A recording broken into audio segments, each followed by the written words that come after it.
Hello friends, मैं रितिका बेरवाल आप सबका मेरे यूट्यूब चैनल पे स्वागत करती हूँ। आज हम 10th क्लास मैथमेटिक्स से pair of linear equation in two variable से सब्स्टिट्यूशन मेथड को कवर करेंगे। तो आइए देखते हैं सब्स्टिट्यूशन मेथड होता क्या है।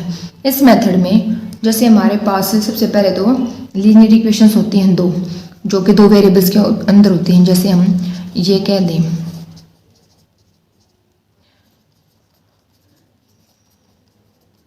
कोई भी दो लीनियर इक्वेशन हो तो उसके अंदर दो वेरिएबल होते हैं हमारे एक्स वाई। तो इस सब्स्टिट्यूशन मेथड के अंदर हम क्या करते हैं, एक वेरिएबल को दूसरे वेरिएबल की फॉर्म में लेके आते हैं। जैसे एक्स को वाई की फॉर्म में या फिर वाई को एक्स की फॉर्म में, कैसे भी हम कर सकते हैं। एक वेरिएबल को दूसरे वेरिएबल की फॉर्म में लेके आने के बाद हम उसकी वैल्यू को दूसरी इक्वेशन के अंदर पुट करते हैं। जैसे पहले इक्वेशन से तो हमने क्या किया, एक वेरिएबल को दूसरी वेरिएबल की फॉर्म में ले आए, फिर उसको दूसरी इक्वेशन के अंदर पुट करेंगे उस वैल्यू को, और फिर उससे हमारी एक वेरिएबल की वैल्यू निकल आएगी। फिर उस वैल्यू को हम फिर से ऊपर वाली इक्वेशन में पुट करेंगे तो हमारे दोनों वेरिएबल की वैल्यूज आ जाती हैं। और अच्छे से समझने के लिए हम कुछ क्वेश्चन करते हैं, तो आइए वो देखते हैं। जैसे क्वेश्चन है, solve the following pairs of equations bye substitution method. 7x - 15y = 2, x + 2y = 3। तो दो इक्वेशन इन्होंने हमें दे दी। अब हमारी मर्जी है, हम फर्स्ट वाली भी चूज कर सकते हैं और सेकंड वाली भी। तो pick either of the equation, कोई भी हम इक्वेशन उठाते हैं और उसको क्या करते हैं, एक वेरिएबल को दूसरे वेरिएबल की फॉर्म में लेके आते हैं। तो हमने जैसे पहले इक्वेशन 2 को उठा लिया, तो उससे हमने क्या किया, x + 2y = 3 था, तो जो 2y था उसको हम इक्वल के साइन से इधर लेके गए, तो 3 - 2y हो गया। तो जो x की वैल्यू है वो क्या आ गई, 3 - 2y। अब इस x की वैल्यू को हम क्या करेंगे, फर्स्ट वाली इक्वेशन में पुट कर देंगे। तो हमने क्या किया, substitute the value of x in equation 1। तो 7x - 15y = 2 था। अब हमने क्या किया, यहाँ पे जो x की वैल्यू थी वहाँ पे हमने 3 - 2y पुट कर दिया, क्योंकि हमने पहले ये निकाली थी। यहाँ पे पुट करने के बाद हम सिंपल सोल्व करेंगे। 7 × 3 = 21, 7 × 2 = 14y, क्योंकि इसके साथ y था और यहाँ पे -15y था ही। अब -14 - 15y क्या होगा हमारा, -29y, और इधर 21 और इक्वल के इधर 2 चल रहा था साथ के साथ। फिर क्या हुआ, 21 इधर प्लस में है, इक्वल के साइन से उधर ले जाके हमने माइनस में ले गए। फिर 2 - 21 19 हो गया, और इधर -29, तो माइनस से माइनस कैंसिल आउट हो गया, और 29 जो है वो वेरिएबल के साथ मल्टीप्लाई में है, तो वो क्या हुआ, अब नीचे डिवाइड में चला गया। डिवाइड में जाने के बाद हमारे पास y की वैल्यू आ गई। y की वैल्यू क्या आई, 19/29। तो देखिए, हमने दो इक्वेशन थी हमारे पास, हमने सेकंड वाली से पहले x की वैल्यू निकाल ली, फिर उस x की वैल्यू को फर्स्ट वाली में दोबारा पुट किया, तो उधर से हमारे पास y की वैल्यू आ गई। अब हम क्या करेंगे, y की वैल्यू इक्वेशन 3 में पुट करेंगे।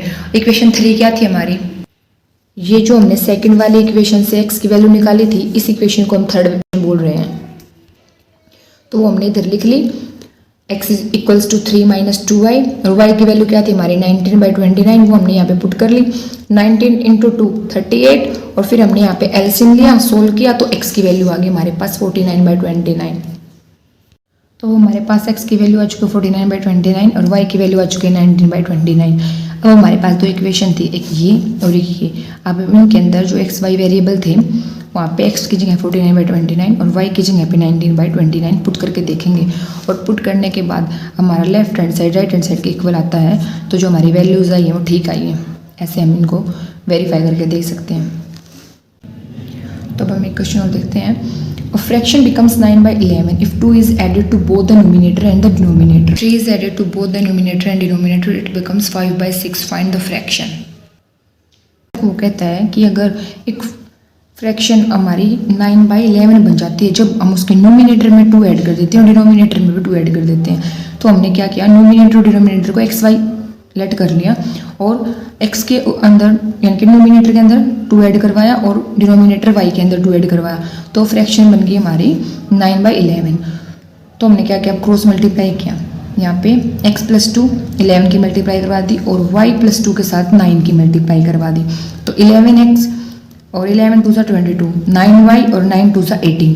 अब हम क्या करेंगे, जो ये वेरिएबल्स हैं उनको एक साइड कर लेते हैं और जो कांस्टेंट टर्म्स हैं उनको एक साइड। तो यहाँ पे 18 था और 22 इधर प्लस में था, इधर आके माइनस में हो गया। फिर 18 - 22 -4, तो ये हमारी एक इक्वेशन बन गई। अब ये क्या कहता है नेक्स्ट पार्ट में, if 3 is added to both the numerator and denominator, जैसे यहाँ पे हमने 2 ऐड किया था ऊपर नीचे, तो अब हम क्या करेंगे नेक्स्ट टाइम 3 ऐड करते हैं नोमिनेटर में डिनोमिनेटर में, तो वो फ्रैक्शन क्या बन जाती है हमारी 5/6। फिर इनके क्रॉस मल्टीप्लाई करवाएंगे तो ऐसे ही हमारी सेकंड इक्वेशन बन जाएगी जो ये होगी। तो यहाँ पे हमारी 2 लीनियर इक्वेशन बन के रेडी हो गई। अब हम किसी भी एक इक्वेशन को उठा के एक वेरिएबल को दूसरे वेरिएबल की फॉर्म में फाइंड कर लें। तो हमने सेकंड इक्वेशन को उठाया 6x - 5y = -3 और उससे हमने x की वैल्यू निकाल ली। पहले -5 था, वो इक्वल के साइन के उधर गया तो +5 हो गया, फिर 6x के साथ मल्टीप्लाई में था वो भी डिवाइड में गया, तो x की वैल्यू आ गई हमारी -3 + 5/6 जो ये है, और इसको हमने थर्ड इक्वेशन लेट कर लिया। इसके बाद जो यहाँ से हमारी x की वैल्यू आई हम उसको फर्स्ट इक्वेशन में पुट करेंगे, क्योंकि ये वैल्यू हमने सेकंड इक्वेशन से निकाली है, तो हमको दूसरी इक्वेशन में पुट करनी होती है। तो सेकंड से तो ये वैल्यू आई है, अब हम इसको फर्स्ट इक्वेशन में पुट करते हैं। हमारी फर्स्ट इक्वेशन थी 11x - 9y = -4। तो जहाँ पे 11x था हमने x की जगह पे हमारी वैल्यू पुट कर दी -3 + 5y/6 -9y = -4, ऐसे कैसे रहा। पुट करने के बाद हमने मल्टीप्लाई करवाई, 11 की 3 से हुई तो -33 हो गया, 11 की 5 से हुई तो 55 हो गया। तो मल्टीप्लाई के साथ साथ इसके बारे में 6 है और 9y के बारे में कुछ नहीं है, तो 9 को 6 से मल्टीप्लाई करने के बाद यहाँ पे हमारा 54y आ गया। फिर हम इसको सोल्व करते हैं तो 55y - 45y, यहाँ पे हमारा सिंपल y बच गया, और इस 6 को हम मल्टीप्लाई में उधर भेज देंगे तो 6 4 ज़ा 24 हो गया, और यहाँ पे -33 था तो ये भी इधर जाके +33 हो जाएगा, -24 + 33 हमारा 9 आ गया। तो यहाँ से हमारी y की वैल्यू आ गई। अब इस y की वैल्यू को हम जो हमने फर्स्ट इक्वेशन से x की वैल्यू निकाली थी और थर्ड इक्वेशन मानी थी उसके अंदर पुट कर देंगे। इसके अंदर पुट करने के बाद यहाँ पे हमने पुट कर दी y की वैल्यू 9, इसके अंदर पुट करने के बाद हमारी x की वैल्यू 7 आ गई। तो हमारी जो फ्रैक्शन थी वो क्या बन गई हमारी x/y, यानी कि 7/9, क्योंकि इसने बोला था फाइंड द फ्रैक्शन, कि किसी फ्रैक्शन में हम 2 ऐड करते हैं फिर 3 ऐड करते हैं तो ये ऐसे ऐसे बनता, तो एक्चुअल फ्रैक्शन क्या थी, यानी कि x/y की वैल्यू क्या थी, तो x की वैल्यू आ गई और y की वैल्यू आ गई, तो उन वैल्यूज़ को हम x/y की फॉर्म में लिखेंगे तो 7/9 हमारी फाइनल फ्रैक्शन आ गई। अब इसको हम वेरीफाई करके भी दे सकते हैं लास्ट क्वेश्चन की तरह, सिंपल x की वैल्यू 7 है और y की वैल्यू 9 है, इनको इक्वेशन में पुट करो और देखो ये उनके सेटिस्फाई करते हैं, नहीं तो ऐसे भी वेरीफाई हो जाएंगे। इक्वेशंस जो हमारी ये थी। तो अभी हमारा टॉपिक है एलिमिनेशन मेथड। तो एलिमिनेशन मेथड को हम कैसे समझेंगे, तो इसमें हमारे पास जो इक्वेशन होती है उसमें 2 वेरिएबल्स होते हैं, उसमें से हम पहले एक इक्वेशन को एलिमिनेट कर देंगे और उस इक्वेशन को 1 वेरिएबल के फॉर्म में ले आएंगे, फिर उस वैल्यू को हम दूसरी इक्वेशन में पुट करेंगे, तो इससे हमारे दोनों वेरिएबल्स की वैल्यू आ जाएंगी। इसको और अच्छे से समझने के लिए हम इसके कुछ क्वेश्चन करते हैं। तो जैसे हमारा पहला क्वेश्चन है, solve the following systems of linear equations by using the method of elimination by equating the coefficients. तो हमारे पास यहाँ पे 2 इक्वेशन है, इनको हम नंबरिंग देते हैं, इक्वेशन 1 और इक्वेशन 2। अब हम देखते हैं, हम y जो हमारा वेरिएबल उसको एलिमिनेट कर देंगे, हम x वेरिएबल को भी एलिमिनेट कर सकते हैं, हमारे पास चॉइस होती है। हमने अगर हम y वेरिएबल को एलिमिनेट करना चाहते हैं तो उसके कोफिशिएंट क्या हमारे पास यहाँ पे y के 2 और 3, हम इनको इक्वल करेंगे। उसके लिए हम क्या करेंगे, 2 और 3 का यहाँ पे एलसीएम लेंगे जो हमारा 6 होगा, और फिर हम क्या करेंगे, जो फर्स्ट इक्वेशन होगी ना हमारी उसको 3 से और जो सेकंड इक्वेशन होगी उसको 2 से मल्टीप्लाई कर देंगे। तो यहाँ पे फर्स्ट इक्वेशन हमारी ये है 3x + 2y = 11, तो इसको हम 3 से मल्टीप्लाई करेंगे तो 3 3 ज़ा 9 और 2 3 ज़ा 6 और 11 3 ज़ा 33। ये हमारी फर्स्ट इक्वेशन है जो 3 से मल्टीप्लाई होने के बाद आ गई। फिर जो हमारी सेकंड इक्वेशन है उसको हम 2 से मल्टीप्लाई करेंगे तो 2 2 ज़ा 4 और 3 2 ज़ा 6 और 4 2 ज़ा 8, ये हमारी सेकंड इक्वेशन है जो 2 से मल्टीप्लाई होने के बाद आ गई। अब हम क्या करेंगे, इन दोनों इक्वेशन में जो हमारी मल्टीप्लाई होने के बाद ये जो 2 इक्वेशन आई है इनको सब्ट्रैक्ट कर देंगे। तो इसके लिए हम क्या करेंगे, सेकंड इक्वेशन के जो साइन है वो चेंज हो जाएंगे। यहाँ पे अगर हम माइनस लगाएंगे तो उससे हमारे सारे सिंबल्स हैं जो वो चेंज हो जाएंगे। जैसे 4 6 8 प्लस में था तो ये सब हमारा माइनस में हो गया, तो यहाँ पे 6y से 6y कैंसिल आउट हो गया, तो इसके कोफिशिएंट हमने क्या किए, इक्वल कर दिए और ये कैंसिल आउट हो गया। तो जो हमारे 2 वेरिएबल की फॉर्म में थी ना इक्वेशन, अब 1 वेरिएबल की फॉर्म में आ गई, क्योंकि 9x-4x, यहाँ पे हमारा 5x आ गया, और कोफिशिएंट सॉरी कांस्टेंट टर्म को कांस्टेंट टर्म से माइनस करेंगे तो 33 - 8 25 आ गया। तो यहाँ पे हमारी इक्वेशन जो 1 वेरिएबल में आ गई, और इससे फिर हम x की वैल्यू फाइंड आउट कर लेंगे। जो 5x के साथ मल्टीप्लाई में है वो डिवाइड में जाएगा, तो यहाँ पे हमारा x की वैल्यू 5 आ जाएगी। फिर हम इस x की वैल्यू को इनमें से इक्वेशन 1 या इक्वेशन 2 किसी में भी पुट कर देंगे। हम इक्वेशन 1 में पुट कर लेते हैं। इक्वेशन 1 में यहाँ पे जैसे 3x था, वहाँ पे हमने x की जगह पे 5 पुट किया, और हमारा आ गया 3 5 50, और साथ में जो 2y = 11 यहाँ पे था वो चल ही रहा था। अब जो 15 है यहाँ पे प्लस में है, इधर जाके वो माइनस में हो गया, और 2y इधर ही रह गया, और 11 - 15 यहाँ पे -4 हो गया। 2 जो यहाँ पे मल्टीप्लाई में डिवाइड में जाएगा, तो -4/2 हमारा y की वैल्यू आ गई, y की वैल्यू आ गई माइनस है जो है the sum of a 2 digit number and the number obtained by reversing the digit is 66. If the digit of the number differ by 2, find the number. How many such number are there? तो इन्होंने ये कहा है कि हमारे पास 2 digit का कोई number है, तो उस नंबर के डिजिट को जो हम रिवर्स कर देते हैं, यानी कि वंस के डिजिट को टेंस की जगह पे, टेंस के डिजिट को वंस की जगह पे पुट कर देते हैं। जैसे हमारे पास होता है, हम कह दें कि 35, तो हम अगर इसके डिजिट को रिवर्स कर देंगे तो ये हो जाएगा ऐसे 53। तो ऐसे अगर हमारे पास कोई 2 नंबर है, ये एग्जाम्पल के लिए मैंने बताया आपने, वो 66 आ गया हमारा, और वो दो नंबर हैं, in the digit of the number differ by 2, और जो उनकी डिजिट है वो 2 से डिफर है। जैसे यही था हमारा 3 और 5, तो इनके बीच में 2 का डिफरेंस है। तो how many such numbers are there, तो ऐसे कौन कितने नंबर हो सकते हैं। तो let the tenth and the units digit in the first number be x and y. तो हमने क्या किया, जो टेंथ डिजिट थी और जो यूनिट डिजिट थी उसको हमने एक्स वाई मान लिया। यहाँ पे हमारी यूनिट डिजिट होती है और ये हमारी टेंथ डिजिट होती है, तो इन्होंने क्या किया, जो टेंथ डिजिट है उसको तो एक्स माना है, और जो यूनिट डिजिट है उसको वाई मानना है।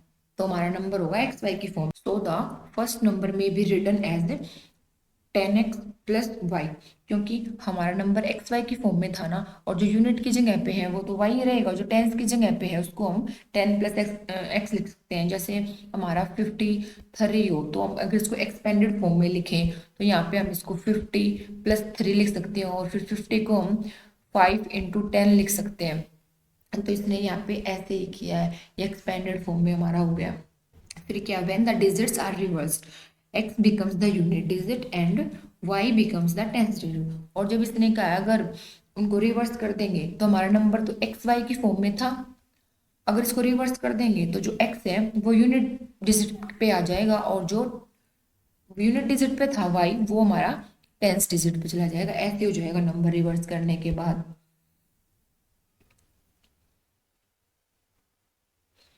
तो this number in the expanded notation is 10y + x। पहले हमारा नंबर क्या था, 10x + y, अब हमारा क्या हो गया 10y + 6। तो according to the given condition, जो 2 डिजिट के नंबर है उनका सम 66 है, तो 2 डिजिट का ये नंबर और ये नंबर, इनका जो सम है वो हमारा क्या है 66 है। तो यहाँ पे हमने क्या किया, इनको कॉमनली सोल्व किया। जैसे 10x और यहाँ पे x 11x हो गया, और यहाँ पे हमारा जो y है और 10y है वो हमारा 11y हो गया। तो हमारा 11x + 11y = 66 आ गया। ये हमारी एक इक्वेशन हो गई। इतना आने के बाद हम क्या करेंगे, यहाँ से 11 कॉमन ले लेंगे, अंदर हमारा x + y = 66 बच जाएगा। अब 11 क्या है, यहाँ पे हमारा मल्टीप्लाई में है, जो डिवाइड में जाएगा 66/11 हमारा 6 हो जाएगा। तो ये इक्वेशन हमारी इसमें कन्वर्ट होगी, x + y = 6, जिसको हम फर्स्ट इक्वेशन कंसिडर कर लेंगे।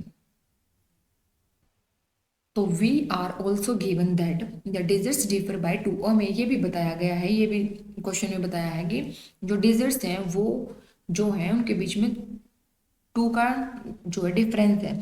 तो जो x और y है, जैसे हमारी ऐसे डिजिट्स बन रही थी ना x y और y x, तो इनके बीच में भी हमारा 2 का डिफरेंस है, तो x minus y equals to 2 और y माइनस एक्स भी हमारा 2 ही आएगा। तो हम इनको सेकेंड इक्वेशन और थर्ड इक्वेशन मान लेते हैं। तो यहाँ पे हमारी फर्स्ट इक्वेशन तो ये थी,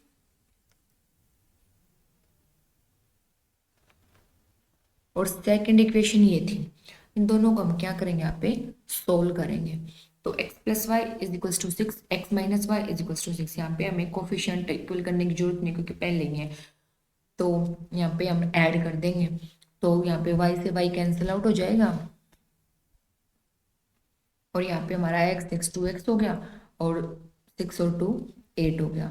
अब 2 मल्टीप्लाई में डिवाइड में जाएगा तो x की वैल्यू हमारी आ गई 4। तो put the value of x in equation 1, या तो इक्वेशन 1 में या इक्वेशन 2 में किसी में पुट करेंगे।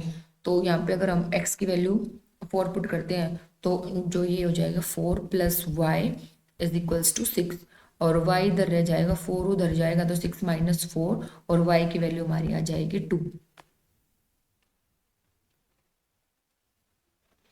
यहाँ पे देख भी सकते हो। तो we get the number x y is to 42, क्योंकि हमारा फर्स्ट नंबर क्या था, एक्स वाई। तो यहाँ पे एक्स की वैल्यू 4 आई है और वाई की वैल्यू 2 आई है ना।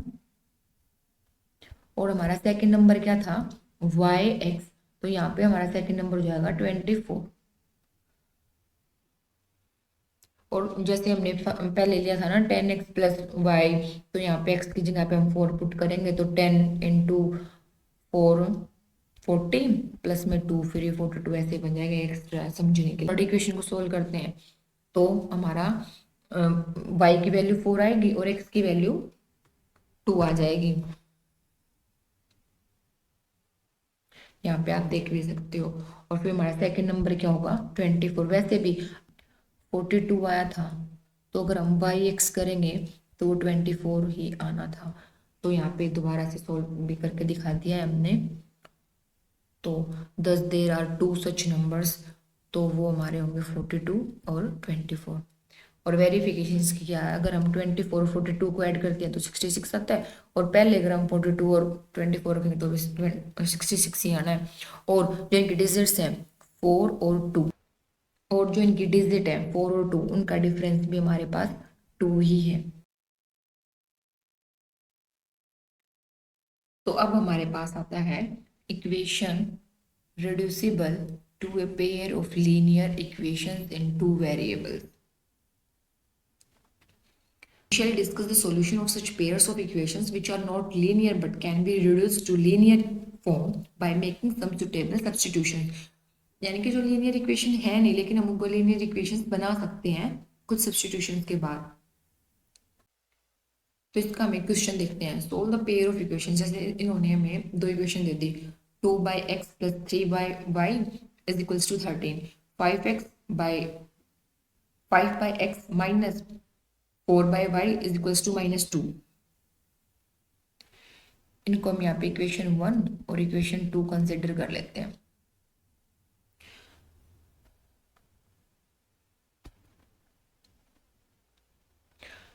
जो आगे कर भी रखा है वहां पे 2/x था, इन्होंने 2 बाहर ले लिया तो अंदर हो गया 1/x, 3 बाहर ले लिया अंदर हो गया 1/y इज इक्वल टू 13, 4 ऐसे ही बाहर ले लिया 1/x minus 4 into 1/y is equal to -2। ये हमारी फर्स्ट और सेकंड इक्वेशन होगी। तो if we substitute 1/x is equal to p, अगर हम इस वैल्यू को p कह दें और 1/y को q कह दें, तो 1/x ये तुम्हारा p हो गया, और यहाँ पे 1/y और 1/y ये हमारा q हो गया। तो in equation 1 and 2 we get, अगर हम यहाँ पे p लिख देंगे और यहाँ पे q, सेम यहाँ पे p और यहाँ पे q, क्योंकि हमने 1/y की वैल्यू q ली और 1/x की वैल्यू p, तो हमारे पास ये इक्वेशन आ जाएंगे 2p plus 3q is equals to 13, 5p minus 4q is equals to -2।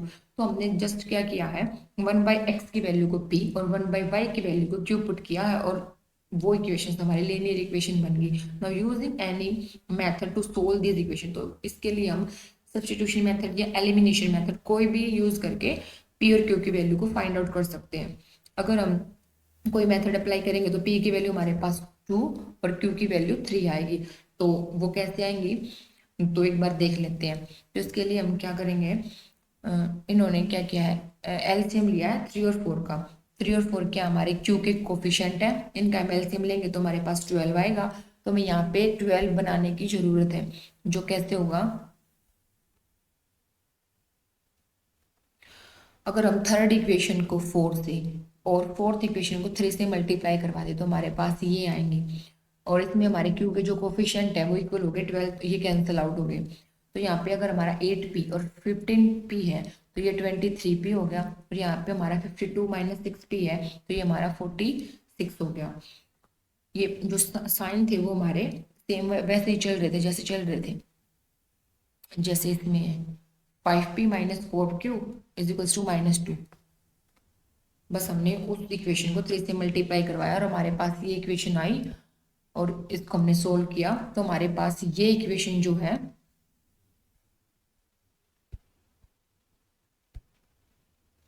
One variable में आ गई।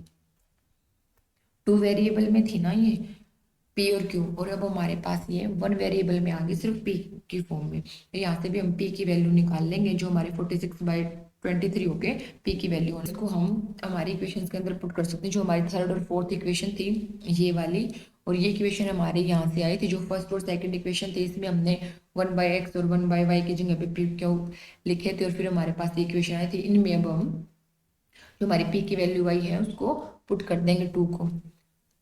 तो अगर हम इसमें हमारी पी की वैल्यू को पुट करते हैं तो ये होगा, put the value of p in equation 3 we get. तो हमारी इक्वेशन थी 2p + 3q is equals to 13। यहाँ पे हमने p की जगह पे 2 पुट कर दिया, 2 2 ज़ा 4 हो गया, और 4 - 4 9 हो गया, और 3 मल्टीप्लाई में डिवाइड में जाएगा तो 9/3 3 हो गया। q की वैल्यू 3 आ गई। p की वैल्यू हमारी आई है 2, और q p की एक्चुअल वैल्यू क्या थी हमारी 1/x, और q की एक्चुअल वैल्यू क्या थी 1/y। तो अगर p की वैल्यू 2 आई है तो यहाँ पे हम 2 पुट करेंगे, 2 इज इक्वल्स टू 1/x। अगर हम x को इधर ले गए और 2 को इधर ले आए तो x की वैल्यू हमारी 1/2 आ गई। सेम हमने क्या किया, q की वैल्यू 3 थी यहाँ पे पुट की, 3 को इधर ले गए और y को इधर ले आए तो y की वैल्यू हमारी 1/3 आ गई। x की वैल्यू हमारी क्या आई है 1/2, और y की वैल्यू हमारी क्या आई है 1/3।